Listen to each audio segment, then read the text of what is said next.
Okay, back for part 2 of tongue and jaw isolation and relaxation, and this is just a few moments of conversation about the tongue.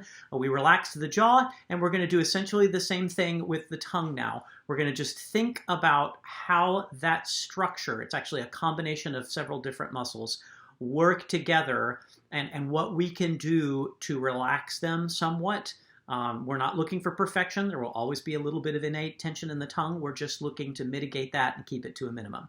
So the first thing we do is take the tongue and put it in a very bizarre position, one that it is not familiar with and one that it is certainly not comfortable with.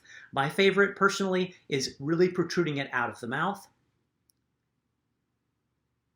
holding for a moment, and then relaxing it back to normal position. So I like to do this 3 or 4 different times.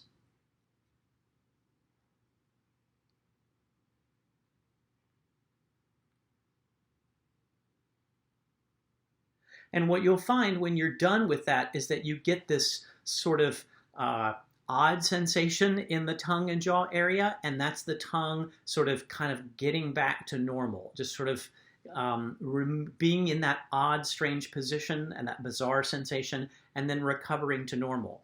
And then you want to phonate a little bit on a simple exercise, and you want to just tell the tongue to go away.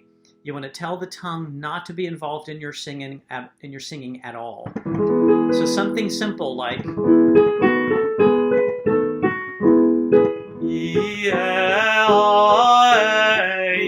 so right in the heart of the range. This is too high for you or too low for you, adjust. You want these to be right in the middle of the center of the range where it's not difficult to sing, so that you can spend your brain power talking to the tongue. And remember, the message you're sending to the tongue is go away. You're not invited to this party. I'm going to sing without you.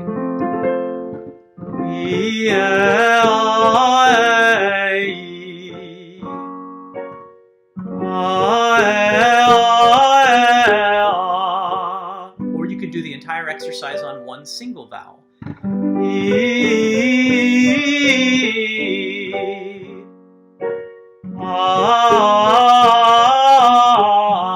The entire time you're just telling the tongue to relax, to not be a part of your singing. Pause for just a moment here and hover, and let's make sure that we understand or remember, as I'm sure I've told you many times, remember the tongue's home base is at the lower teeth and gum ridge. It's called the alveolar ridge, right? That little space where the teeth meet the lower gum line, that's the tongue's home base. Now it moves from there from time to time for articulation. When you make consonants or vowels, they call on the tongue to change positions sometimes. Like when it has to go up to the roof of the mouth to do a T or a D, it has to go up and touch the edge of the hard palate. Or if you have to sing an NG consonant cluster, the tongue is going to do some really weird things, especially in the back. But once it moves away from those exceptions, it goes back to home base, which for singers is the lower teeth and gum line. If your tongue wants to pull back in the mouth or arch up in an awkward way and get tight, that's a bad thing. I've seen singers do it before, and I know some people succeed in spite of their tongue being in really pretty unfortunate positions and unfortunate attitudes. We should not allow that happen. Our goal should be for the tongue to be in basically a state of calm relaxation. Now, for many of you, it is not. The tongue is a nasty beast. It's a place where a lot of bad things happen in some singers, so just be aware of that. So the first exercise we did was sticking the tongue out in a weird position.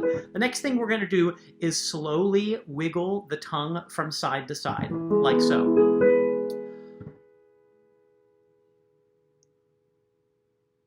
And then we're just going to put that onto a vocalese.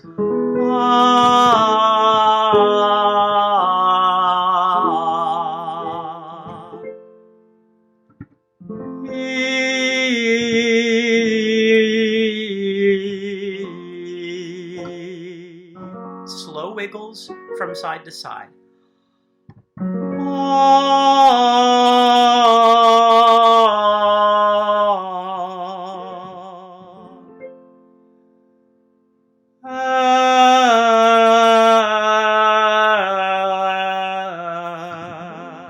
We just move the tongue in sort of a little side-to-side oscillation way. A note of caution, only do this for a couple of times in a row because it gets really weird feeling in there. And what you want to do then is after that, you want to sing something normal. Put the tongue in home base position and tell it to go away.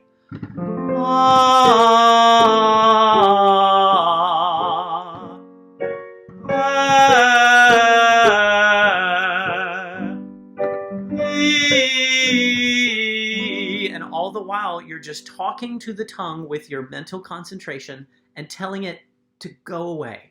Just relax. Do not invade my singing. Don't poison my technique, because the tongue will if we let it. So we sing a few, slow wiggle side to side, and then we sing a few, putting the tongue in home base and telling it to just relax and go away. Last one. Fast wiggle, side to side.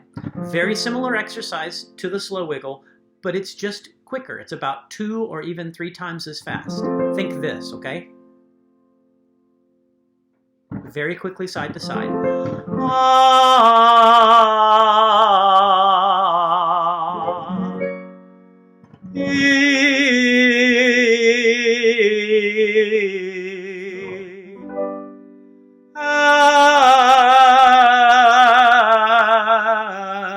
Now, ladies and gentlemen, notice what's not happening. The tongue and the jaw are not moving side to side at the same time.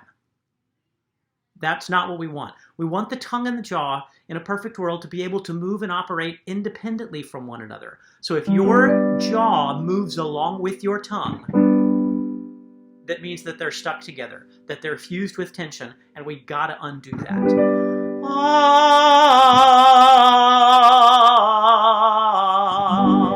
Some teachers even advocate for actually moving the jaw laterally, side to side, as you sing. I never really liked the way that felt for me and my instrument, so I tend not to teach it.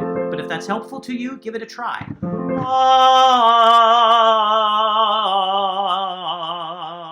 I prefer doing something like a jaw jiggle and then singing. But we're getting off topic. That's back to jaw isolation, and we're really talking about tongue right now. So your 3 things for tongue are putting it in a strange, uncomfortable position, like really far outside the mouth,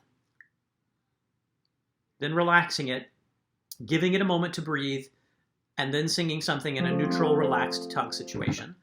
Slow wiggles side to side, and then singing, and then fast wiggles side to side. There is a 4th exercise I'll give you as a little bonus. Some people like this a lot. Take your tongue and ever so slightly place it outside of the mouth, but just on the top of the lower lip.